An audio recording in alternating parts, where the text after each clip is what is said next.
Alright everyone, we're in a new era of segregation, I suppose, or at the very least apparently legal discrimination by corporations against racial groups, because Uber Eats has decided that it's going to, in order to prop up black-owned businesses, they're going to they're going to tweak their thing so that you can find businesses owned by people who happen to be black, and they'll be free ship, like Uber will cover the shipping cost of your food. Uber Eats, that is. I'm thinking to myself, when you get a situation where a small hometown bakery has to bake the cake bigot, why can Uber Eats do this? Wouldn't this also, in addition to being like, obviously a slap at white people, what about like a Hispanic-owned business? Like what about, the Asian-owned businesses? What about the Jewish restaurant?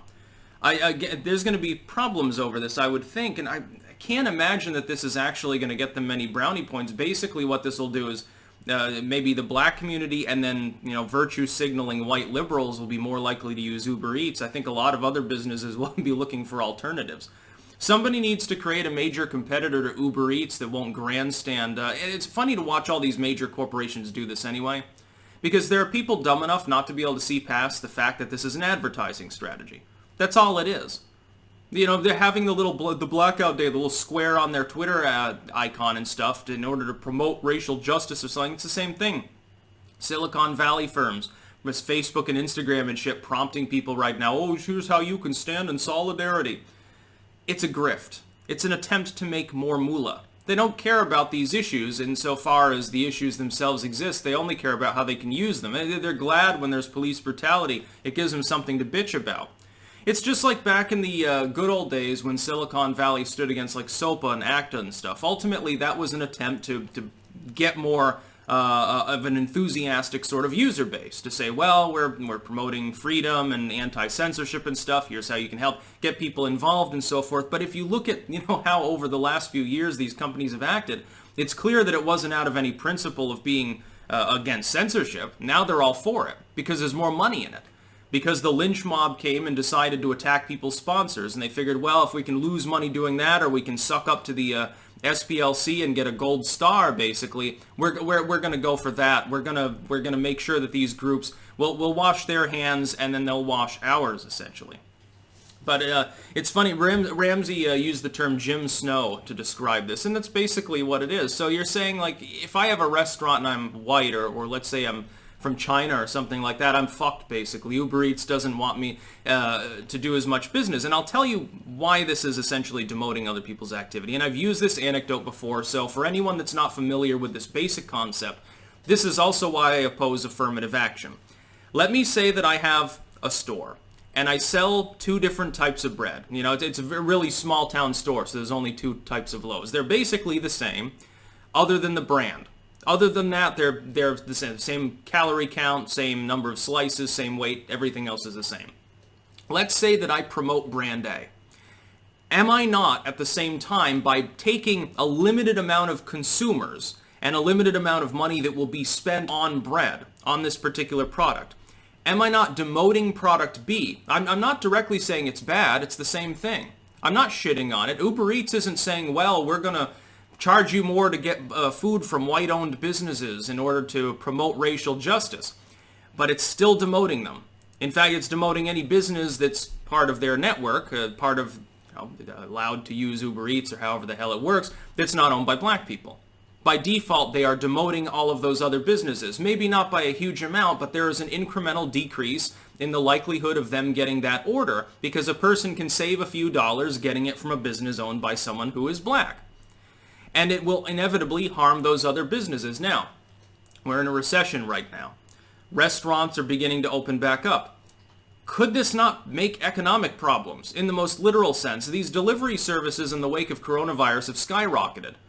If I go over, at any point after 6 o'clock during the dinner hour over to the college campus nearby, I'll see like 5-6 Uber Eats people delivering in the span of 5 minutes. It's an incredible amount of business in urban areas. I think it's bigger probably in some parts of Europe than in certain U.S. areas.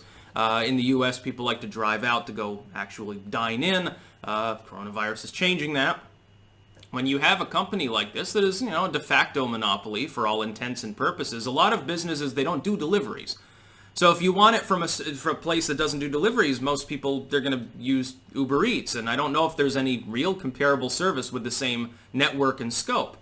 Insofar as they promote one type of business based on a racial classification, because of the limited nature of actual economic output that will be spent on restaurants in a given area, it automatically incurs a slight loss to all of the other businesses that are part of that network. It is inevitable.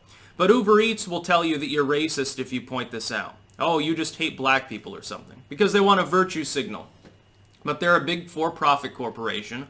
Corporations are never activistic, not in the legitimate sense. They don't engage in actual activism. Now, what they do is they figure, is the amount of money or effort or whatever that we're going to spend on our activism going to bring a long-term return? So Uber Eats decided that the amount of loss from offering, again, free shipping on some of these foods is minuscule compared to the increase in overall flow into the company in the form of orders, because they're virtue signaling to a large activistic group of people during a pandemic, well, arguably at this point, but during a period in which people are eating out less and they need delivery services more for their food goods, for their prepared food.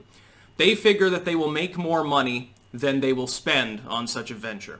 They figure that any loss of business from engaging in Jim Snow will be made up for, and then some, in terms of people who want a virtue signal using their service because of this virtue signaling. That's basically what it's an economic strategy. No competent for-profit corporation, which is what Uber Eats is, would engage in a situation where they would willingly lose money. Not unless there was a damn good ulterior motive behind it.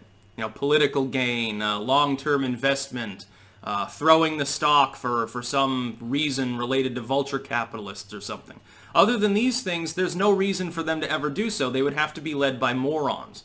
Large corporations typically didn't become large and successful because their boardroom is full of people who are idiots. They may have some quirks, they may not be super geniuses, but they make at least reasonably rational decisions most of the time, or the business would shrink.